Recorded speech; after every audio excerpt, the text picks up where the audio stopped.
Šitas projektas vienas didžiausių jūsų. Pats didžiausias.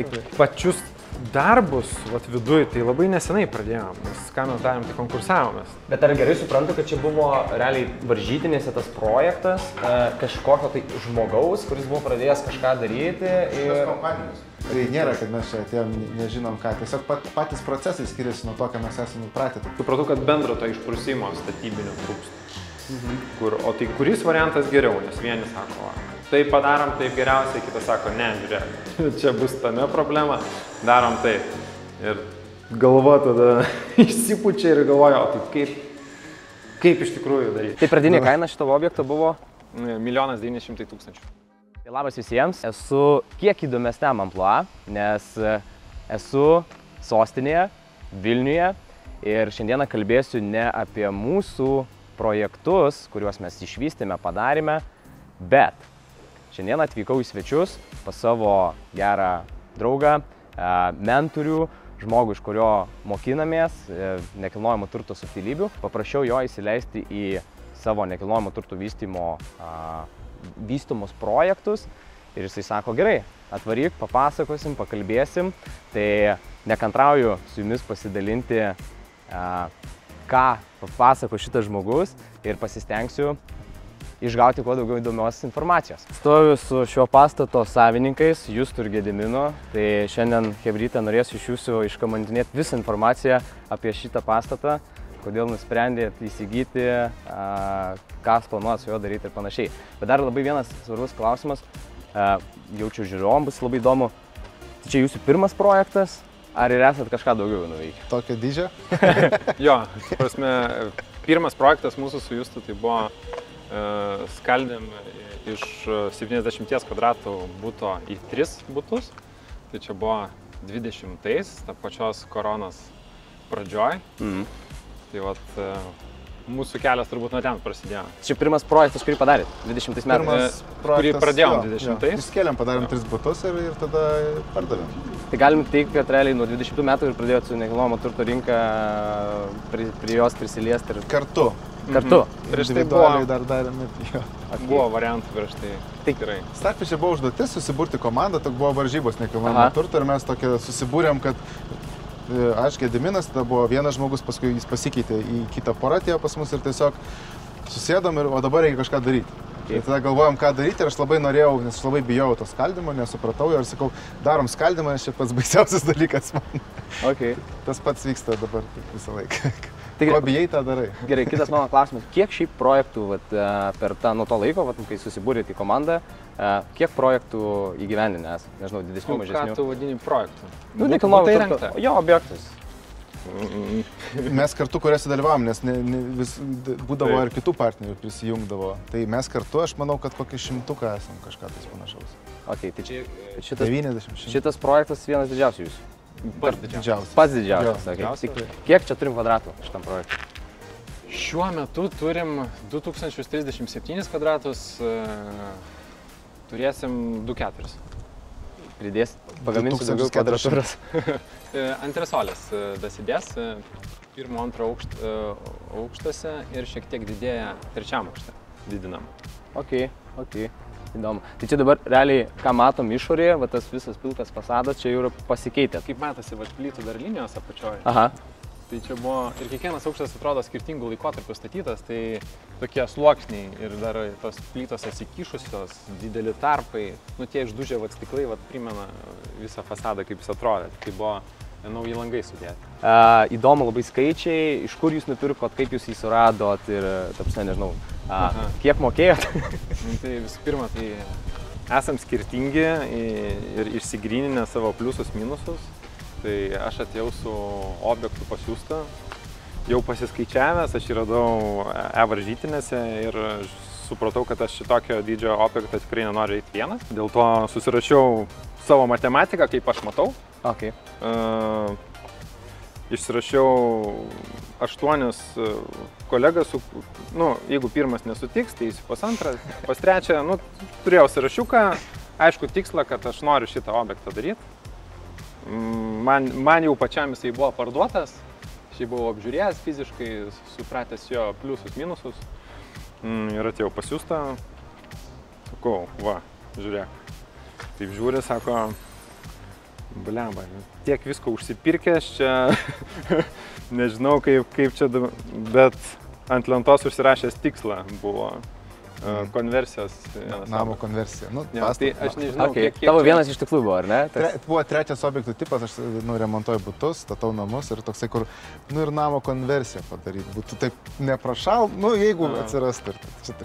Okay. Ką aš taip pragmatiškai ten surašęs tą matematiką, jam viskas patiko. Galutinis skaičius. Aišku, sugalvojom, kad turbūt nelaimėsim, daug čia konkurencijos, bet reikia bandyti. Tai... Sukrapštėm 190 000, pervedėm. Čia kaip pradinį tą įnašą, Pradinis, kai dalyvauti, jo, ir toksai galvojom, aš galvojau, gerai, savaitę čia pagulėsite pinigai, grįž dar po savaitės ir viskas gerai. Ir tada... Nes buvo intencija tokia, kad bus didelė konkurencija, realiai klausimas, ar jūs jį paimsite, ne? Jo, toksai, kur, nes geras variantas ir žinant kitus vystytojus, jie turėtų tą paimti ir mes galvojom, kad, ir paims ir tada visi mėlas atsiunčia print screeną, laimėjom. Ir galvoju, tai šitie 190 negrįžt atgal į sąskaitas. Tai pradinė kaina šito objekto buvo? 1 900 000. Tai mažiau negu 1000 už kvadratą. Realiai, aišku, tų kvadratų čia labai skirtingų yra, nes antras, trečias aukštai jie ir taip buvo padaryti loftai ir nuomojami, tik tai, kaip čia pasakyti, labai prastai įrengti. Buvo. Tai mes jau darom tą įrengimą, kad būtų galima jau kokybiškai gyventi.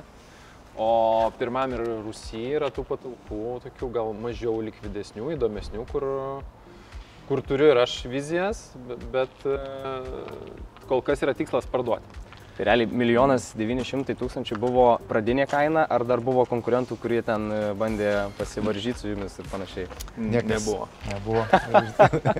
Bet iš pradžių galvojot, kad nepaimsit, nes bus didelė konkurencija. Aš galvojau, kad už 2,3 bus. Mūsų lubos, man atrodo, buvo 2,3 galvojom, kažkas 2. Jo. Ir galvojom, kad kažkas vis tiek outbidins ir kokius 100 plus ir teks, kur tikrai nebus. Aš per daug nenorėjau galvoti, aš tiesiog, mes nusibrėžėm tą ribą. Atsimenu, ryte atsikėliau, ten pasidariau mačas, su šeima ten pasileidau meditacijos muzikytę, sėdžiu prie kompo. Bet jaučiu, kad kažkas toks įdomus tas stresas, aš automatinį esu nustatęs ir kaip ir galėčiau išeiti, pasivaikščioti ar kažką. Bet kažkaip norėjęs būti šalia, taip aplinkui aš bendravau su šeima. Ten žiūriu, 5 minutės liko, pastačiau. Ir dabar galvoju, ilgiausias tos 5 minutės. Skamba kaip kazino, pastačiau. Bet iš tikrųjų panašu ir yra. Čia ir svarbu, kad tos emocijos nežaistų šitoje vietoje ir aiškiai nusistatytas ribas, tą viršutinę kainą, kad tai nebūtų kazino.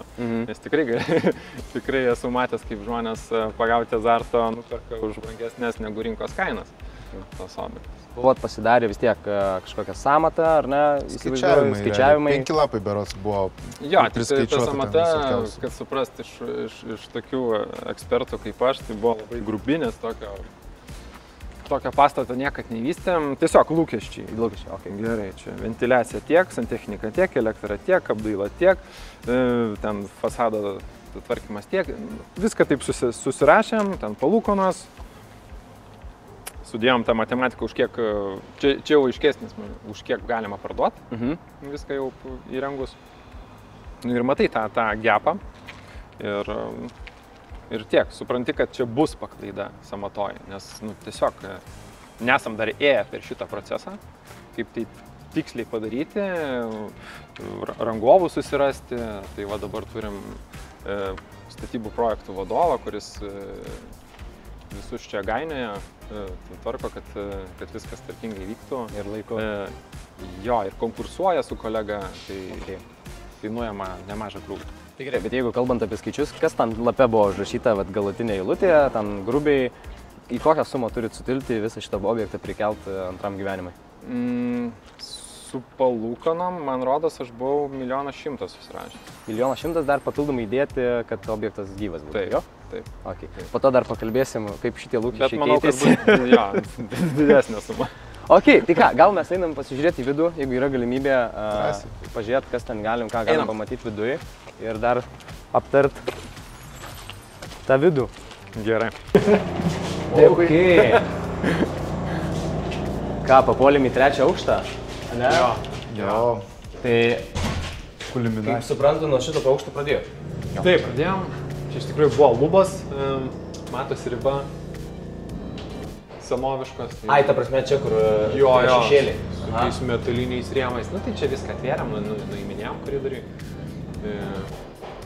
Kad elektrą galėtume prasivedžiuoti, apšvietimą. Nu ir plius to aukštą laimėti. Tai vis tiek erdvė. Ai, tai dabar gavosi tą, kur išgriojo, ta prasme, realiai čia dabar tik tai kažkaip gražiai pasidarys apdaila viršui ir principė nežemės bus. Apdailos tokios kaip, nu, ta prasme, čia bus dažoma, špakliuojama, bet apdailos kažkokio žeminimo lubų nebus. Ok. Tai jos taip ir pasiliks aukštus. Pačius darbus vat, viduj tai labai nesenai pradėjom, nes ką mes darėm, tai konkursavomės. Aha. Tai, iš tikrųjų, kur neturėjom daug patirties, tai vat, kaip už tinkamą kainą rasti tinkamus žmonės. Tai čia vat, irgi turim statybų projektų vadovą, kuris tais klausimais padeda. Ir Turim Darių. turim Darių, jo. Turim Darių. Ir dabar jau viskas startavo. Aišku, visą laiką klausimas, ar tai pakankami pajėgumai. Visą laiką norisi, kad daugiau žmonių dirbtų. Aha. Tai va, tais klausimais kalbam. Bet sakau, pirma patirtis, aišku, matosi, kad gal šiek tiek lėčiau juda, negu norėtųsi, bet didesnis objektas. Tai nėra būtų įrengimo. Čia ką, jau ir santechnika išvedžiota? Taip, iš tikrųjų, čia santechnika jau buvo išvedžiota, tik va, čia likučiai. Aha. O, Nes mes ją keitėm į čia jau naują. bakelis. Jo, čia jau stovi, tu... Jo. Bakelis nupirkti.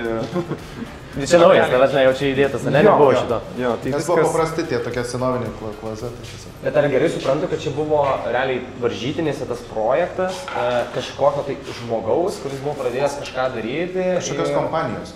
Kompanija, įmonė kažkokia. Įmonė buvo savininkė, jinai nuomavo 2-3 aukštus, kaip matome, įrenginėjo 1 aukštą, nu ją galėsim pasižiūrėti. Ir nu, kažkas atsitiko turbūt. Kažkas Nesigilino. Jo, mes tų niuansų nesigilinom, mes skaičiavom, kad mums neatsitiktų. Okay. Gerai, tai va dabar tas, manau, geras laikas tam klausimui, tai buvot nusimatę, kaip pradžioje, kalbėjom, 1.100.000 projektų įgyvendinimui, atnaujinimui šito viso pastato įrengimui. Koks dabar planas, kai jau pradėjot griauti ten lupcienas papasakot, ar ne, ten pradėti darbus, kokia dabar numatoma sumata? Kaip jinai pasikeitė, kad ateičiai prognozuot, pavyzdžiui, pasimokyti, kaip sakyti? Jinai vis dar gyva yra. Tai buvo, kaip čia statybų projektų vadovo su savo kolega paskaičiavimai, kurie ten buvo kur kas didesni ir mūsų lūkesčiai. Tai pradėjome ieškoti pagal lūkesčius rangovų. Ir iš tikrųjų, ką pastebėjom, kad tikrai nemaža dalis atsirado su tais lūkesčiais. Kai kur nebuvo logikos, nes nebuvo apgalvojęs, bet tas vietas man paaiškino, kas kaip ir kodėl. Ir jeigu neina kažkokių sprendinių padaryti už atitinkamą kainą, tai aišku, darom tada už tą brangesnę kainą, bet tikslas vis tiek yra būti kuo arčiau tos sumos. Bet jeigu kalbam apie apytikslius skaičius, pavyzdžiui, vadinkim dabar sumą, kuri, nežinau, naujausia tavo lentelė, aš suprantu, kad gyva, galėsim šito video dar vieną padaryti, kai jau bus pabaigta. Tada įdomu, kaip rodikliai pasikeis, bet dabar jeigu imant, pavyzdžiui, kiek įdomiai pasikeis. Koks plus minus 100 sviruoja? Turbūt. Apie 100 000 dasidėjo. Bet čia, kad suprast, turi rangovą vieną, kokiu, nežinau, ten baldų, kur ten gali netoli 200 000 kainuoti ir staiga prasikonkursuoji ir gauni ženkliai mažesnį pasiūlymą ir čia tau ir 100 000. Supratau. Dar eigoje, per anksti šiek tiek. Jo, dar eigoje tie tolimesni veiksmai dar konkursuojamės. Baldus yra tų pozicijų, kur galima dar pakeisti tos skaičius. Okay. O kokią pastato viziją? Nu, irgi, nes dar pradžioje nepaklausiau, iki kokio lygio įrengti ir kokie toliau žingsniai su šito pastatu, kas bus daromas jo? Tikslas 2-3 aukštus pasilikti savo nuomai. Taip, tai su Justu pasiliktume po vieną aukštą. Pradžioje buvo lūkestis vieną. Patys gyventume. Vienas vienam aukštą. Pradžioje buvo lūkestis pasilikti vieną aukštą. Tada kažkaip su kolegom bediskutuojant, o ką reikėtų padaryti, kad 2 eitų pasilikti. Nes mūsų tikslas tai yra pasyvių pajamų srautas. Ir iš čia ištraukinėti pinigus ir eiti į kitą objektą, kur aš dariau researchą, kad nelabai yra, ką geriau, tai gal protingiau tada imti čia ir mąstyti, kaip čia pasilikti didesnį tą kiekį. Dalį mes jau esam kaip nenotariškai, bet pardavę pirmam aukšte. Pirmą aukštą dalį. Pirmą aukštą investuotojai iš esmės. Investuotojai ir keli žmonės ir savo nusipirko, pasirašėm preliminarės, kad jie gyvens, tas labai atsakinga yra, kad jiem yra prižadėta daugiausiai. Savo galim kažką ne taip, bet kas jau jiem prižadėta, tai tas turi būti taip, kaip pagal sutartis. Visiems gerai. Bet jau, darom iš esmės, kad jeigu reikėtų parduoti, tai parduoti, kad objektas būtų likvidus, tai yra nei pertaupyti, įrengti iki pat galo, kad čia galėtų žmonės gyventi. Tai realiai vos ne pirmas, antras aukštas su baldais. Ir trečias, visi aukštai. Ir net ir investuotojai. Visi aukštai, ta prasme yra. Ne visi investuotojai. Jo, teisingai, net taip pasakiau. Trečias ir antras aukštas, ar ne? Jo, iš 12 loftų beros kokie gal 5 pasirinko dalinės apdailas, o kiti pasirinko pilnai įrenginį. Įskaitykite jūs visą vokį, visą... Taip, toks ir tikslas yra išbaigti iki galo, kad ta prasme nebakstytų pirštais, paskui kad kažko nedadarė. Iš dabartinės perspektyvos, suprantu, kad dar negalutinė ta perspektyva, ką darytumėt kitaip prieš einant į projektą. Vienas dalykas, nežinau, abiem čia klausimas skirtingas. Aš nieko nekeičiu. Nieko nekeičiu. Aš anksčiau startuočiau su matininkais, dizaineriais, pasidaryčiau namų darbus. Buvo darbų, kurios galima pasidaryti iki nusipirkimo. Ok. Ir čia būtų dizaineriam matyti. Jeigu žinotum, kad laimėsi, tu staupytum laiko ant... Net ir laimėjus, mes kol rinkom pinigus, turėjom tą laiko, bet čia pamokas. Labai geras patarimas ateičiai, jeigu vystant didesnį projektą, irgi įsivertinti tokį dalyką, nes yra posakis, žinai, geriau mokintis iš svetimų klaidų, nes pigiau kainuoja. Taip. Bet kai pirmą kartą tokį objektą darai, vis tiek tos akys didelės, vis tiek turės savo klaidas. Kitas. Žodžiu, bendras vartiklis daryti. Svarbu eiti daryti, čia kaip vaikui vaikščioti išmokti. Eini krenti ir pradedi bėgioti. Ką, gal einam pasižiūrėti dar į kitą, už kitus aukštus, nežinau, jeigu kažkoks skirtumas yra, tai galim pasižiūrėti, ką rasim viduje. Išvežti daiktus iš tokio kiekio, tai yra reikalų. Mes čia didžiąją dalį baldų į Ukrainą išvežėm. Per maži bet stiprus, tai ten sakė, 2 fūros išvažiavo. Tai prieš tai čia buvo daug baldų, kurios... Sofos, lovos, lovos, žinai... 2 aukštas lovos, surinkamos lovos, virtuviniai, spintos, tos pačios kriauklės, dušo padai. Šitos dalykus vežė. Viską vežė į Ukrainą, žodžiu, ko... Kiek tik įmanoma, kuo daugiau. Tiksliau, Gediminas suorganizavo, ne? Ir vis tiek tų šiukšlių dar daug. Kosmosas. Pradedi po to lupti viską ir žiūri, kad nemažai visko. Ok, dabar kiek objektai brigadų dirba? Aš suprantu, prie kiekvieno kažkokio tai dalyko skirtingai, ar ne, bet kiek maždaug dirba? Šiuo metu galim paskaičiuoti. Tai remontuoja stogą, sienas fasado, santechniką, elektrą. Turbūt šiuo metu tiek, jeigu kažko nepamiršau. 4 įmonės iš esmės gaunasi. Taip. Antrasolės daro. Irgi. Realiai 5 atskiros brigados, kurios atsakingos už kiekvieną kažkokį tai darbą. Dar įsijungsti valymo, tinkavimas bus, gipsas, tada jau valdininkai. Dar man labai įdomu ir gal žiūrovam bus irgi įdomu, pavyzdžiui, o kaip iš tos optimizavimo pusės, tų procesų valdymo pusės, pavyzdžiui, mes darom butus, ar ne? Ir tai kardinaliai skiriasi nuo šitokio objekto, dėl to mes su Gedu pradėjom analizuoti, dėlioti, kaip čia padaryti, dalintis, ar čia, už ką aš bus atsakingas, už ką Gedas, ir paskui kažkaip mums dėjo, kad čia reikia imti statybų valdymo įmonę, kuri realiai tokius objektų tipus daro, nu, tokio dydžio, nes čia yra visai kitaip, čia reikia konkursuoti elektrikus, konkursuoti santechnikus, kaip atskirą rūšį, ta prasme. Negali paimti vienos brigados, kuri to padarys visą remontą. Tai dėl to tiesiog turim Darių dabar ir Darius ten konkursuoja, derina, planuoja timeline'us, biudžetus. Toksai, kur jisai valdo dabar jiem perduota darbų tokio kaip... Tai yra brangi paslauga, bet tokio dydžio objektų jos reikia. O pradžiai svarstėt patys, sakykime. Aš svarsčiau, jo. Galvojam. Ir ties kuria riba, kur ta buvo riba, kur sako, ne, auga stresas, ieškant ties tam tikrais klausimais iškilusiais ir vis kalbant su skirtingų specialistų, skirtingi požiūriai į tą pačią vietą, tokio bendro, supratau, kad bendro to išprusimo statybinio trūksta. O tai kuris variantas geriau, nes vieni sako, tai padarom taip geriausiai, kitas sako, ne, žiūrėk, čia bus tame problema, darom taip. Ir galva tada išsipučia ir galvoja, o tai kaip iš tikrųjų daryti. Ir tiesiog reikėjo tokio žmogaus, kuris nuimtų šitą galvos krūvį. Jis padėtų apsispręsti. Gerai, dabar suprantu, tai jisai toksai ir konkursuoja, ir prižiūri. Jo įmonė. Jo įmonė. Nėra vienas. Jo. Bet jis jau pilnai kontroliuoja viso objekto vystymo. Bet iš tos serijos irgi sudėlioja, kad dabar važiuok išeis ant technikų, jau turim būtinai įleisti ant kažką kito. Jo. Kedas yra vizionierius, jisai vizija bendra, o jisai yra kaip gyvendinimas, kaip tą visą padaryti efektyviai laiko. Ar logiška, ar nelogiška. Jo. Čia darom didesnį antresolę, čia taip.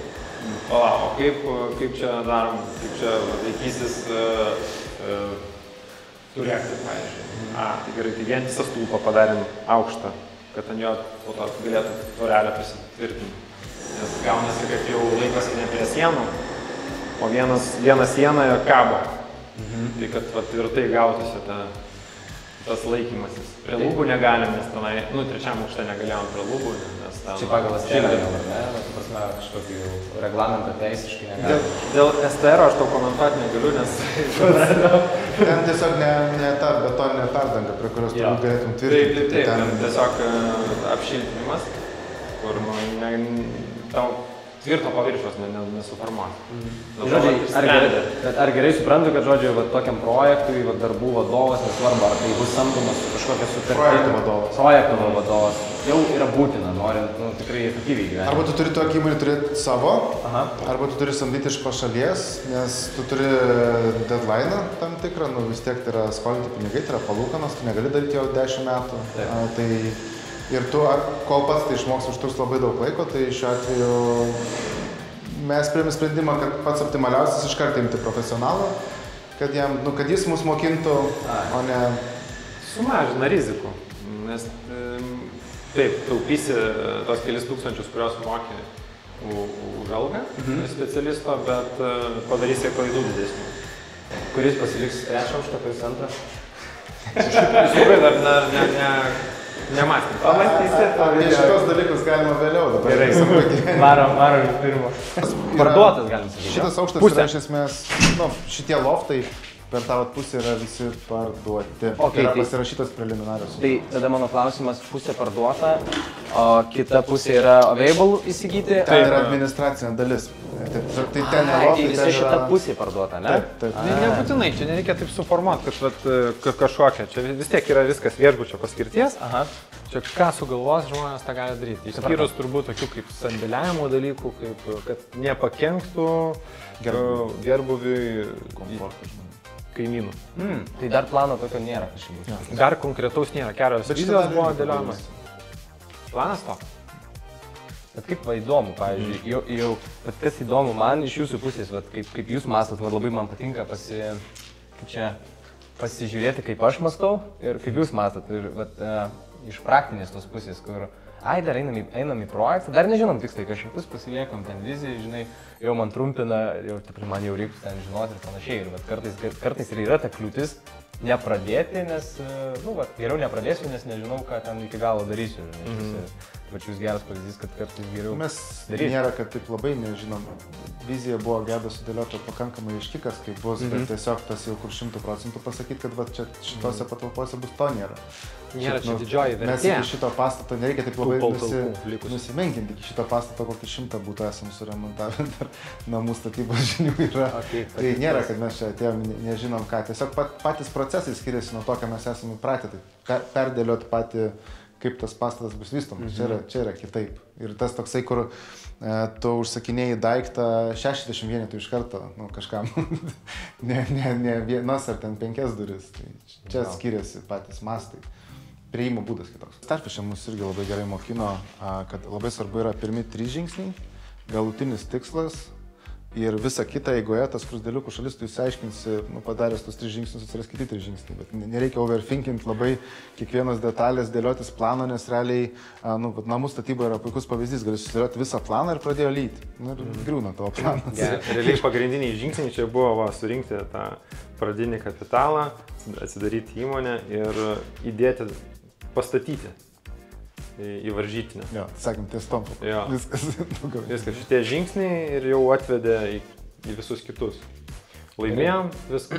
Dar apie pinigus kalbant, kas irgi labai įdomu. Tai šitą projektą pirkot pilnai ne iš savo kapitalo, tai buvo finansuojamas. Iš pradžių mes pirmus pinigus sumetėme iš savo įmonių, kaip tą pradinį, paskui, kai mes jau žinojom 100%, kad šitą pastą laimėjom, tada mes pradėjome iš ankstinius pardavimus būtent šitų loftų ir gavosi, kad šitų žmonių pirkėjų pinigai apkeitė mūsų pinigus, mes pasigrąžinom atgal savo, ką buvom iš pradžių sudėję ir dabar čia šitie pinigai dirba objekte, tai yra ir padėjo nupirkti, nupirkome dar visų, bet iš esmės ir dar rangai. Ok, tai galima tik vos ne, kad įsigijo šitą pastatą be savo pinigų. Realiai iš esmės taip, jo. Ok, next level. Ok, tai, bet po to dar sekančiam etapą finansavotės per kažkokią tai įstaigą. Tai iš karto per profitus jau buvo susitarta, kad finansuosimės, nes buvo keletą variantų, bet kai eini pirmą kartą tokį objektą, vėlgi tas yra rizika, tu turi ribotą laiko tarpą, suma pakankamai didelė, tai labai mažai gali rizikuoti ir prašauti šoną. Tai šiuo atveju profitus man patiko, kad ten buvo, sakau, 4 žmonės, kurie mušė į krūtinę, kad mes padarysim. Tai man tas buvo labai svarus dalykas. Vienas iš jų buvo profitus? Ne, 4 žmonės dirbantis profitus kompanijai. Ai, netgi taip. Ten buvo ne vienas žmogus, ten buvo daug žmonių. Jūs motivavo, kad pasimtumėt pinigų. Kad padėjo su skirtingais dalykais, ta prasme, kad jie labai stengiasi mums padėti, tai mes labai tas partneriavom šitą vietą. Čia yra didelis dalykas, kai tu darai tai ypač pirmą kartą. Kiek kainuoja jums šiandienai jūsų pradelstas mėnuo? Kiek kainuoja jūs? 20 keli tūkstančiai. 20 keli tūkstančiai kainuoja realiai nenumatytas vienas mėnuo, nesuplanuotas jums tiek iš kišenės. Tai hibridai motyvuoti, baisiai. Jo, motyvuoti. Nereikia klausti, kaip čia, kodėl keliesi. Motyvacinių frazių klausyti nebereikia. Ne, jau motyvacinių knygų nereikia. Vienas iš buvo tokių dar kaip garantinių dalykų arba kaip užtikrintumo dalykų, kad tai nėra mūsų, kad vieną šūvį šojam ir jeigu nepais, tai nepais. Mes paraleliai darom kitus objektus, namus statom, irgi ten pastato konversijas darom. Tai kad mes taip irgi galvojam, kad jeigu kažkas čia ne taip gerai gautus ten didesnį kaštai, tai mes vis tiek turim iš kur uždenginėti, kad tai nėra vienas iš vieno, kad čia taip šausia. Tai yra geras dalykas, kad tu gali diversifikuoti ir turi skirtingų objektų, pajamų šaltinių. O tai gerai planas, kad pavyzdžiui, tas mėnesis nebūtų toks skaudus, turit kažkokį tai susidėlioję kažkokį planą, kad veiksmas greičiau vyktų, ar ten, sakykime, nenumatytų atveju, kažkoks yra planas, daugiau brigadų pasamdyti ar dar? Planas, kad dirbtų. Tas daugiau, tai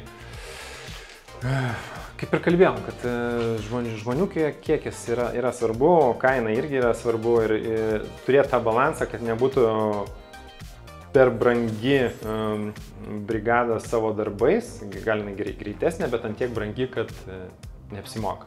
Ir kitas variantas, vienas meistras dirba labai pigiai, bet labai ilgai. Tai irgi čia turi būti tas balansas. O kaip suvaldyti šitą riziką? Statybų projektų vadovas padeda šitoje vietoje, aiškus, susirinkimai, bendravimai, mytai, kalbėjimaisi, terminų nusistatymai ir per kiek kas turi atlikti. darbus. Mes tą jau sudarėm ir kalbėjom. Jeigu matom, kad per lėtas procesas, imam kitą ir važiuoja. Tada dar įsijungia konkurencija. Kas daugiau, kas greičiau padarys. Ar yra kažkoks baudus? Numatęs? Baudas? Su baudom labai įdomiai veikia. Mes kadangi ne PVM mokėtojai šitoj vietoj, tai ieškom su individualiom įmonėm ar veiklom, kiek įmanoma. Tai šitoj vietoj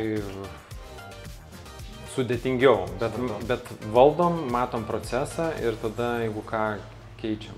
Čia vat irgi vėl svarbi vieta, manau, kad tas finansinių srautų valdymas, jis irgi yra, viena iš dedamųjų, tai yra, kada ne PVM objektas, tai irgi, ką ir minėjai, ieškoti individualios veiklos ir panašiai. Tai čia vienas irgi iš tokių, ką reikia labai įvertinti. Čia optimizavimas toks,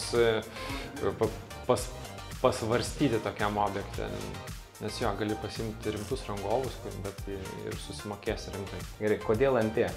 Ką jūs čia tokio matot, kodėl NT? Nes galime dabar dirbtinis intelektas, IT sfera, visko daug. Kodėl NT? Aš iš karto žinau,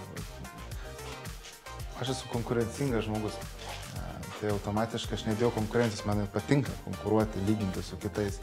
Man tik svarbiausia būti ten, kur yra rinka, kur yra dideli pinigai. Ir tu iš esmės gali, čia iš patirties aš turėjau stalo žaidimų, tokią internetinę parduotuvėlę, kur ten gali būti pats fainiausias, geriausias, bet rinkos nėra tam, tai neturi su kuo ten kovoti. Ir nekilnojamas turtas, jau iš senovės, iš dabar pagal pats real estate, reiškia tikras turtas. Tu žinai, kad ten yra daug pinigų. Ten svarbu tik tai yra know-how, ryšiai, pačio toleravimas rizikų ir kitų dalykų. Ir iš esmės čia yra, nenukloti kodai tau kaip konkurencingam, man kaip konkurencingam žmogui. Reiškia, ką dar galim padaryti. Galima tokią pastatą padaryti, galima daugiabučius pastatyti. Tai man toksai, kur ir kartu žinau, kad yra daugiau saugiklių. Gali paleisti nuomą, gali išskaldyti gabalais, gali vieną didelį pardavinėti, daugiau variacijų, kaip su to ką daryti. Tai aš jau po to, ką turėjau nuomos kompaniją, turėjau tas žaidimų kompaniją, turėjau paslaugų vieną kompaniją. Tai supratau, kad eiti ten, kur yra daug ir ten jau tada įeini kaip mažiukas ir po truputį vis didėjai. Plėtiesi, Man biškai kitaip, man tiesiog įdomu. Jeigu taip trumpai įdomu, jeigu šiek tiek išsiplečiam, tai ne kiekvienas nekilnojamas turtas man įdomus. Man įdomu, ką galima iš objekto padaryti, kokią tą pridėtinę vertę galima sukurti, kaip kažkokį daiktą, kuris gal šiuo metu jau nebegyvena to aukso amžių, kur kažkada gyvena ir ką galima padaryti, kad jisai vėl žydėtų ir kurtų tą vertę. Tai man tas labiausiai žavė, tas kažkokia vizija. Pamatau objektą ir kaip jį čia galima pagerinti. Kodėl mes ir apsijungėme, tai labai svarbu turėti vizionierių, tada turėti administratorių, rangovą, ta prasme yra skirtingos rolės. Jo, ir jeigu tu, pavyzdžiui, o man atvirkščiai man nekilnojamas nėra įdomus, aš matau kaip skaičių, ypač ten pelną skaičių, ir aš automatiškai žinau, kad aš turiu kurti, kad kuo daugiau pas mane žmonių ateitų su galimybėm. Ir kaip Gedas atėjo su galimybė, taip pat, kad aš žinau savo stiprią dalį, aš galiu administruoti, galiu kapitalą pritraukinėti, pardavimai, bet, pavyzdžiui, ką jis turi, aš neturiu. Aš nematau, ką tai iš to pastato padaryti, o be vizionieriaus nėra ir ką administruoti. Iš esmės, tą reikia labai suprasti šiuo atveju. Bet tai yra, jeigu žmogus geba ir tą, tai čia yra fantastika. Tai realiai, jeigu mes matom tokius didelius vystytojus, ar ne, taip stato daugiabučius namus, ten kvartalus, pastatus ir panašiai, kaip jūs dabar pastatą darot. Tai realiai vienas iš faktų, kad už to stovi ne vienas žmogus, o komanda. Tai visai jie turi plėtros žmogų, plėtros skyrių. Tai yra tas žmogus, kuris ieško tų galimybių. Tada yra statybų skyrius, kuris įgyvendina. Tada yra administracija, kuri administruoja apskritai visą verslą. Tada yra finansavimo, kurie tvarko, tada yra teisiniai, ta prasme, kad tai yra daugiau. Ja, tai vienas žmogus, tai tiek lauke ne karys. Dažnai būna turbūt pats savininkas iš pradžių tas pats pirmas vizionierius, tai jis turi tą gebėjimą. O didžiąją įmonį, tai dizaineriai, architektai, jie sprendžia, ką čia galima geriausia padaryti. kad jau į Starfish bendruomenę man žmonės labai daug davė know-how nemokamai, bet ten atvažiuok į objektą, pažiūrėk ir aš tą labai atiduodu. Nu, įdomu, atvažiuokit patys, žiūrėkit taip toliau, nu, kad tokios drąsos įgauti, kad čia vienas kol nepačiupinės, jisai tol nedarys, jam tai bus kažkoks tamsus miškas. Tai ta prasme, kad tokie žmonės įgautų drąsos daryti. Nebūtinai reikia pradėti nuo pastato, gali bendrabutį daryti, bet tu gal iš jo net neuždirbsi, bet tu jį padaręs jau įgausi labai daug informacijos. Ir tas klius, kad darykit, bandykit, ta prasme, konsultuokitės, šiuo metu, manau, tikrai yra su kom konsultuotis. Aš tiesą pasakius atvirai šiek tiek jau pradedu privengti, nes kai 3-4 žmonės per savaitę susipažįsta jau, vis tiek stengiasi papasakoti kuo daugiau, tai energijos tam reikia, bet iš esmės labai daug yra Starfish bendruomenė, ten yra gal 100 žmonių, kurie kažką daro, tai ir, manau, mielai tą informaciją dalintis. Jūs buvo 2 žmonės, nuo kurių prasidėjo ir mūsų nekilnojamo turto verslas.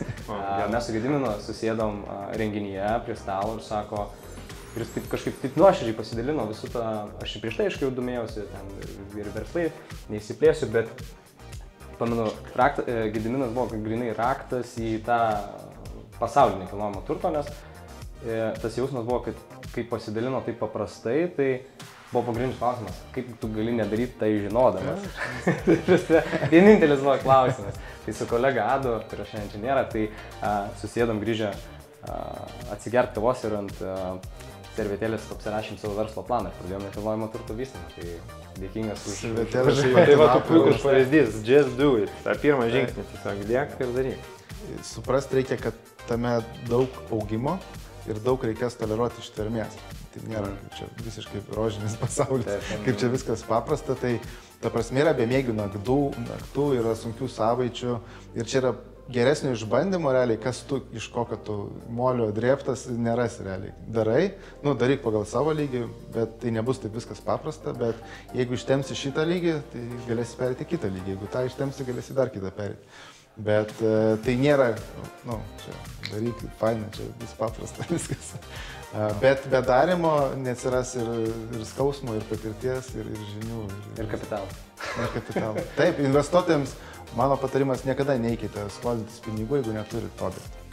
Jeigu nesat bent avansą davę. Tai yra šnekos, tai yra nerimta. Jeigu tu esi davęs jau avansą, tai investuotojas tave žiūrės rimtai, nes aiškiai, tu jau viskas, tu, kaip šitas yra komitė, tu jau viskas į tą objektą tu eisi. Tik tai klausimas, ar su šito investuotojo pinigais, ar su šito, ar su šito. Tai tas yra svarbu, nes yra labai daug šnekančių ir darantis matosi, šnekantis pašneka ir jie paskui dingsta. Tai ką, tai su šitą gaidą ir pabaigsim tada. Ačiū, kad žiūrėjot. Tikiuosi buvo įdomus turinys, neprailgo. Neprisižadam, bet tikėkimės, kad bus antra dalis šito vaizdo įrašo, nes labai įdomu ir smalsu pamatyti, kaip bus įrengta jau galutinai. Tai iki kito karto. Viso. Na ką, baigėm šio projekto filmavimą. Tai tikiuosi neprailgo laikas. Daugiau informacijos apie patį projektą, kontaktus Justo ir Gedimino rasite komentaruose. Tai galite pafollowinti, pastebėti patį progresą šio projekto. O dar svarbesnė informacija, tai jei patiko tokio tipo turinys, kurį mes kūrime, tai spauskit prenumeruoti, spauskit like, tai padės mums augti greičiau. Ir daugiau žmonių galės pamatyti šį turinį. Tai taip pat nuo šiol esame ne tik YouTube, Instagram'e bei Facebook'e, bet ir esame Telegram kanale, kur taip pat dalinamės daugiau vidinės virtuvės apie mūsų vystomus nekilnojamo turto projektus. Tai galite prisijungti, Baltijos namai ir pažiūrėti, ką mes ten darom. Tai ačiū už žiūrėjimą ir iki kito karto.